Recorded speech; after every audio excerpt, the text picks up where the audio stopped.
Hello, everybody. Welcome to Back to School Night. Some of you were not able to make it, and so I missed you. So I just wanted to give you a little video of what I went over with my slides and some questions that came up when the parents did attend. A few of them had some questions.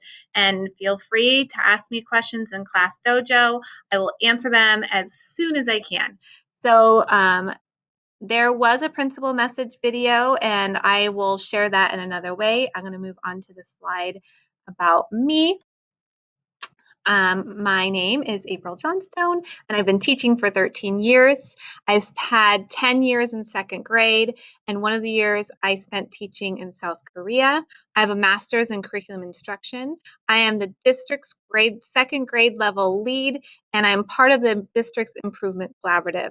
So with all that said, it just shows that I love teaching, I love my job, and I love learning more about it, and I just am a lifelong learner. I just keep learning more as I go, and I love second grade. This is our schedule. So there's been a little bit of confusion that the schedule that was sent out with the material pickups before school started is wrong.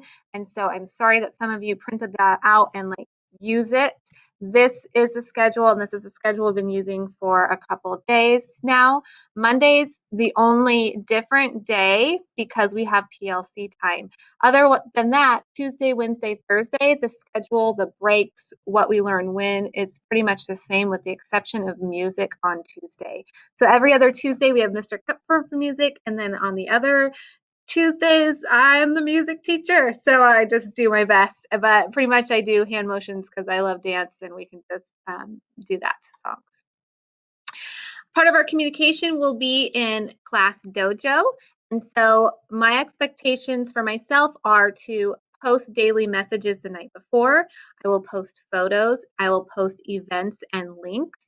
And also I will put assignments on there. So then the parent-student expectation is to check the messages daily and then upload the assignments. So to find your child's assignment, you need to switch to their account on your phone app or whatever you're using. And right when you switch to their account, their assignments will be right at the top. I'm only going to post about 1 or 2 assignments a day or a week, so it's not too overwhelming. Also, a good question someone had was, can we post other things on there? Yes. So if your kid is ever like, I want to show this to my teacher, take a picture of it, pull up their account in Class Dojo and add a post to their portfolio. I will see it and I can comment on it. And then it's just keeping a log of everything in their portfolio. And you can go back and look at it. It'll be really fun in May. Be like, look at all these things you did. Look what you looked like in October. You know, they change so quickly. The pictures. Google Classroom, another way of communication and how we are doing our learning. My expectations for myself are to post the daily agenda details the night before. I will post the Meet link in the banner at the top of Google Classroom by 8:20 a.m. Class starts at 8:30. And then I will post a couple quizzes in there. So I am not going to put a lot of assignments in there. I am hoping that you are monitoring your child's learning. And then if you catch anything, you let me know. Otherwise, they are showing me work during the class time, and I kind of have a good idea of how they're learning. And I know when we move into small group, I'll have a good idea too. So the student expectation, maybe with your help, I hope they can be independent with this soon, is to check that daily agenda that I post so they know when breaks are and what they need to learn that day. Join the daily meeting by 8:20, and we'll start class at 8:30. There is a daily reading log that they'll need to submit, and I will post some quizzes in there. So that's how I can progress monitor, is through some math quizzes and things like that to see what they're understanding from my teaching. I've talked about these with the kids a couple times. These are the meet expectations. And so they're doing a great job. They need to mute themselves, be on time, be respectful, come prepared, dress appropriately, raise their hand. I have 2 computers, so I'm presenting on one computer, and then on the other computer, I'm watching all the kids. And so they've been really good about raising their hand, or maybe just unmute if they notice that I'm busy doing something, I have a question, and then they mute again, and then they wait for me to answer. And I love that. We're figuring out great ways. Find a quiet spot. Most of them have found a quiet spot. or I reached out to you if their headphones aren't working or something, their microphone's not working. And no eating in front of the camera. So I even told my daughter, Olivia, it's okay to snack as long as your teacher in your class is not just watching you sit in front of the camera and eat, because that's very distracting. So I know we have our own schedules of eating. You guys can manage that on your own.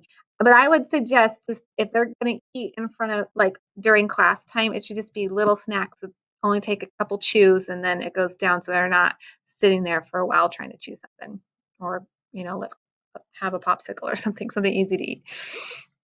A project that we're doing is Flat Stanley. So there's 2 pages in the front of their Bellwork binder, one that describes the Flat Stanley project, and then the other one is a letter that you can mail your Flat Stanley to somebody else, so we can learn about where that family member or friend, where they live.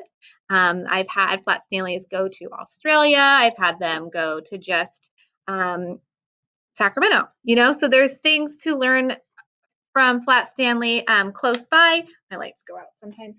And then, or we can send them far away and learn about a different country. And that's the purpose, is to learn about another geography, right? Maybe how people live, or just an important landmark. There's a video in here too, so I can send you my slides if you want me to, with some ideas, or you can Google Flat Stanley and I'm sure it's out there. There's a lot of ideas out there. Another project we are doing is the Globe Project, and Mrs. Hamilton's 4th graders, they're doing this too. So I've partnered with the Globe program, which is a part of NASA, and I've told the kids they are all official scientists taking data for NASA, and I'm teaching about them about the different types of clouds, and we need to help NASA take some cloud data, because NASA has some satellites above our Earth taking pictures of what it looks like, what the clouds look like, and they want us to send some data of what we see from the ground up to see if those satellite pictures match. And we're working on the process of building our science notebooks right now, and then I'm going to teach them how to take that data. Another important tip is to please take care of your materials.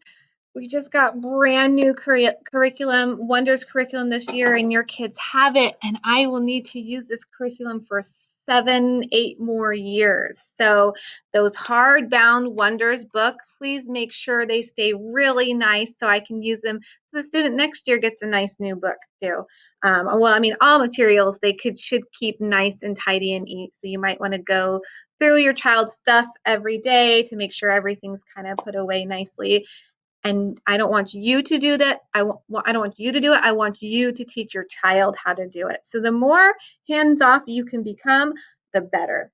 They are 2nd graders. I will tell you, they are capable of logging in, finding their assignments, submitting their assignments, finding their materials, doing the materials. But it's going to take a coach to guide them to do that, to get to do that independently.